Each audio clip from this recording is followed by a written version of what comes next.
Janasena TDP కలయిక.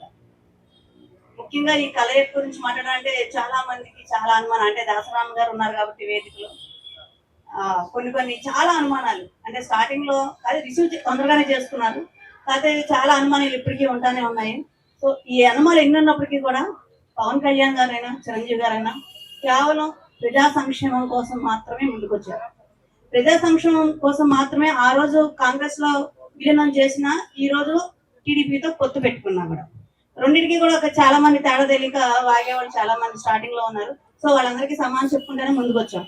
ఇక్కడ మనం ఒకటి గమనించాల్సింది ఏంటి అంటే, ఎంత కులాలకి మతాలకి అతీతంగా మనం పార్టీ పెట్టినప్పటికీ కూడా మన బలం అనేది ఉండాలి. ఖచ్చితంగా మన బలం అనేది ఖచ్చితంగా ప్రాంతంలో కూడా మన ప్రాంతం అనేది, ఎందుకంటే పులివెందుల అంటే జగన్మోహన్ రెడ్డి అంటే అతను ఓన్, అలా అని చెప్పని రెడ్డి కులం నుంచి వచ్చాడు కాబట్టి సపోర్ట్ అని కాదు.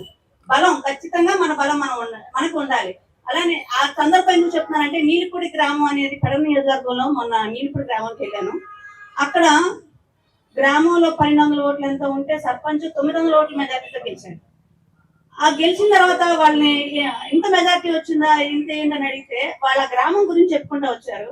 2009లో ఆ గ్రామంలో ఎలా చేశారు, 2014లో ఎలా చేశారు, 2019లో ఎలా చేశారు, ఇవన్నీ చెప్పుకుంటూ వస్తే ఒకటే మళ్ళా నేను గ్రామం ఓటింగ్ ఎలా ఉంది ఏంటి అంటే చెవులో దగ్గరికి వచ్చి చెవులో చెప్తున్నారు, అంత కాపు సామాజిక అన్నారు.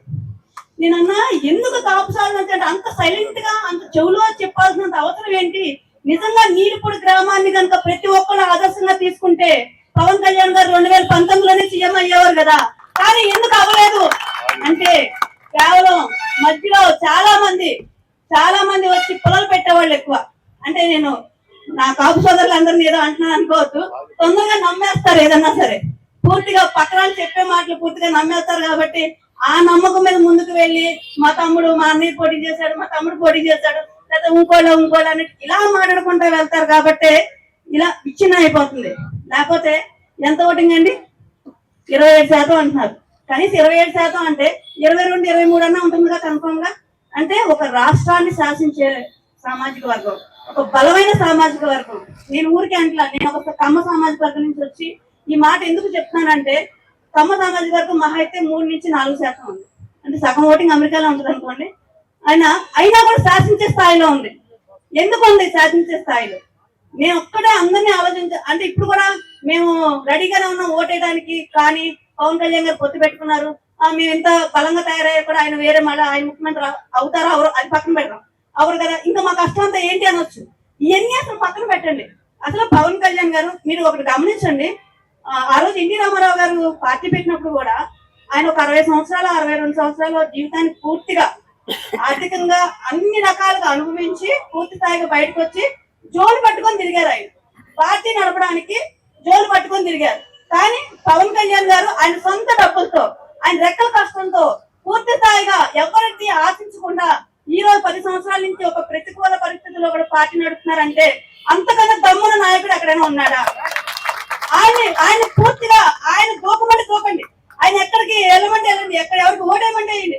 నిజంగా అలా ఆయన అభిమానిస్తేనే. ఎందుకంటే మనకు పనిచేసే వాళ్ళకన్నా కూడా కూర్చొని సెటైర్లు వేసేవాళ్ళు ఎక్కువ. ఆ సెటైర్లు వేసే వాళ్ళని పక్కన పెట్టేసి బలంగా పనిచేసే పవన్ కళ్యాణ్ గారిని, అంటే ఇప్పుడు గ్రామ అధ్యక్షులు ఉన్నారు, అలానే మండల అధ్యక్షులు, నియోజకవర్గ ఇన్ఛార్జ్, వీళ్ళందరూ కూడా పవన్ కళ్యాణ్ గారు ఒక ఆలోచన విధానాన్ని మనస్ఫూర్తిగా మనసుకు తీసుకుంటే కనుక ఖచ్చితంగా పార్టీ ముందుకెళ్తుంది.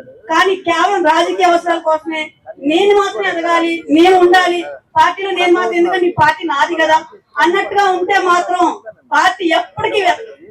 ఎందుకంటే మనం ఇప్పటికీ ముందుకు వెళ్తున్నాం, రేపు అధికారంలోకి వస్తున్నాం. ఇప్పుడు కొత్త వస్తున్నారు. ఇప్పుడు దాకా మనకు తెలిసింది ఏంటంటే పవన్ కళ్యాణ్ గారు భావజాలం, పవన్ కళ్యాణ్ గారు జెండా పట్టుకుంటారు. కానీ అసలైన రాజకీయం అనేది ఇప్పటి నుంచి మొదలవుతుంది.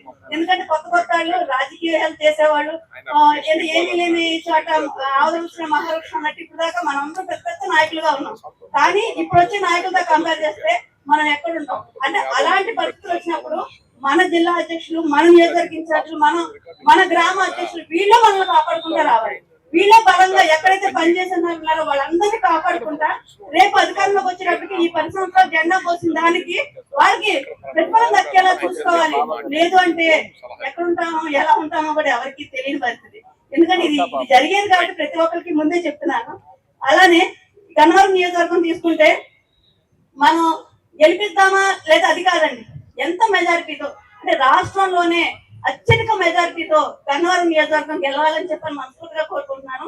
ఎందుకంటే యార్లగడ్డ వెంకటరావు గారిని చూసాము, ఆయన చాలా సౌమ్యులు ప్లస్ కలుపుకోలుతనంగా ఉన్న వ్యక్తి కాబట్టి ఎలాంటి ఇబ్బందులు ఉన్నా కూడా ఆయన మేనేజ్ చేస్తారు. అలానే మన వాళ్ళు కూడా చాలా చక్కగా రిసీవ్ చేసుకున్నారు కాబట్టి పూర్తి స్థాయిగా ఇంకా వేరే ఆలోచన లేకుండా పూర్తిగా గన్నవరం నియోజకవర్గాన్ని మాత్రం బలంగా రాష్ట్రంలో నెంబర్ 1 గా నిలబెట్టాలని చెప్పని మనస్ఫూర్తిగా కోరుకుంటున్నానండి.